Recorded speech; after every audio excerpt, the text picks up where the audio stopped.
दैनिक जागरण का 1 अक्टूबर का पेपर है आपके सामने। आज ही का मतलब अभी भी का पेपर ही आया हुआ है। मैं आपको तुरंत इससे अपडेट्स दे रहा हूँ, संबंधित खबरें। स्कूल और कॉलेज से लेके बहुत महत्वपूर्ण खबर छपी हुई है इसमें। तीसरे पेज पर ये खबर है, आप चाहें तो पेपर लेके पढ़ सकते हैं।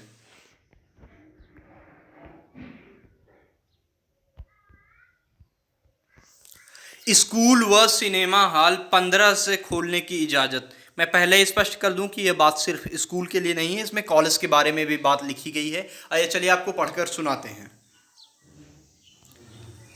अंतर्राष्ट्रीय उड़ानों और कंटेनमेंट जोन को छोड़कर पूरे देश में सारी गतिविधियां अगले 15 दिनों में शुरू हो जाएंगी।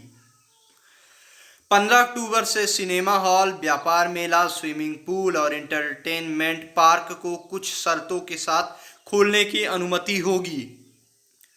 कोरोना के कारण ठप गतिविधियों को शुरू करने के लिए जारी गाइडलाइंस में गृह मंत्रालय ने स्कूल, कॉलेज और कोचिंग संस्थानों को भी खोलने की अनुमति दे दी है, लेकिन इस पर फैसला राज्यों पर छोड़ दिया गया है।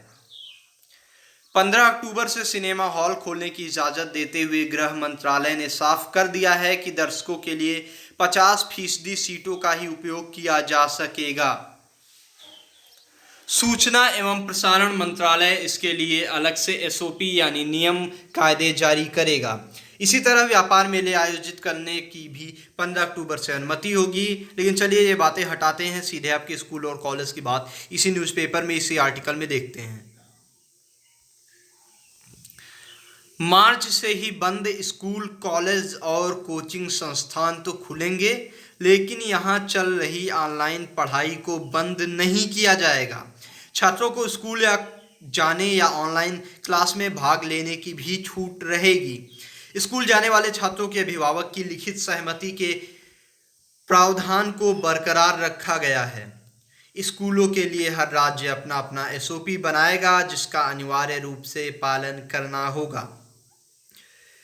इसी तरह शिक्षा मंत्रालय का उच्च शिक्षा विभाग गृह मंत्रालय के साथ मिलकर कॉलेज व अन्य उच्च शिक्षा संस्थानों में छात्रों के आने के लिए समय सारणी और एसओपी जारी करेगा। अब आपको महत्वपूर्ण बातें बताते हैं कि क्या बातें अब तक सामने आई हैं।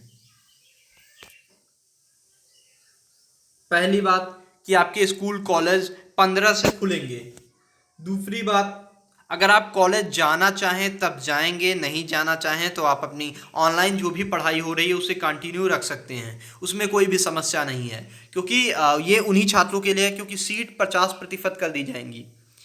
फॉर एग्जाम्पल, अगर आपके यहाँ बैठने की जो आपकी क्लासरूम की व्यवस्था 60 लोगों की है तो 30 लोगों की व्यवस्था अब रहेगी। कहने का मतलब है कि 30 लोग चाहें तो कॉलेज जा सकते हैं, आधे लोग मतलब आप भी चाहें तो जा सकते हैं, चाहे तो ऑनलाइन मोड से ही पढ़ाई अपनी जारी रख सकते हैं। 15 अक्टूबर से ये निर्णय हो रहा है। दूसरी बात है कि एक नई तरह की एसओपी आएगी, और एसओपी का मतलब होता है नियम कानून, जो भी कायदे होते हैं। और ये सारे के सारे जो बातें ये हो रही हैं, बातें ये सारी, ये कल एक अनलॉक 5 की गाइडलाइन आई है, उसके तहत ये बातें की गई हैं। शाम को ये गाइडलाइन आई है। अगली बात यह और रही कि क्या जो टाइम टेबल है, समय सारणी है आपके कॉलेज जाने की वही रहेगी, तो जी नहीं। हर उच्च शिक्षण संस्थान एक अपनी अपनी कॉलेज जाने आने जाने की टाइम टेबल और एसओपी मतलब समय सारणी और एसओपी जारी करेगा। हो सकता है वो आपके कॉलेज या यूनिवर्सिटी की वेबसाइट पे भी अपलोड कर दी जाए, उसी के अनुसार आपको जाना पड़ेगा।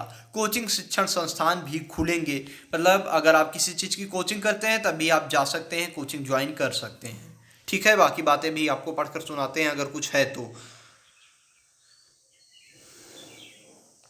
आसान होगी ज़िंदगी, मेन बातें देखिए जो डार्क में थोड़ा लिखी हुई हैं, बोल्ड में। स्विमिंग पूल और इंटरटेनमेंट पार्क भी खुलेंगे। अंतर्राष्ट्रीय उड़ानों को अभी मंजूरी नहीं मिली है।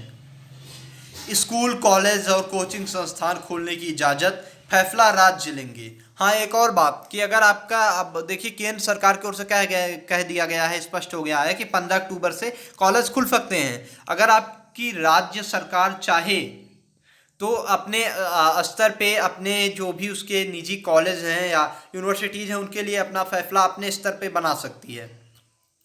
स्कूल आने जाने को अभिभावक की लिखित सहमति जरूरी होगी। ये बात स्कूल के लिए है, कॉलेज और यूनिवर्सिटी के लिए नहीं है।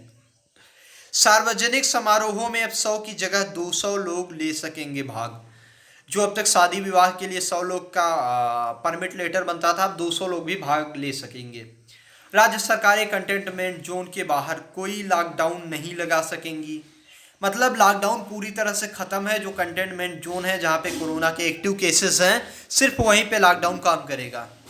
राज्य के भीतर या दो राज्य के बीच सामान व लोगों की आवाजाही पर कोई प्रतिबंध नहीं होगा। तो यही बातें हैं। और मैं आपको एक महत्वपूर्ण और खबर दे दूं कि कोई भी सवाल आप न्यू एजुकेशन पॉलिसी यानी नई शिक्षा नीति से जुड़े हुए सवाल आप शिक्षा मंत्री से डायरेक्ट रख सकते हैं। पूरी प्रक्रिया मैं अगले वीडियो में बनाऊंगा। आप बनाए रहिए द यूनिवर्सिटी कनेक्शन। धन्यवाद।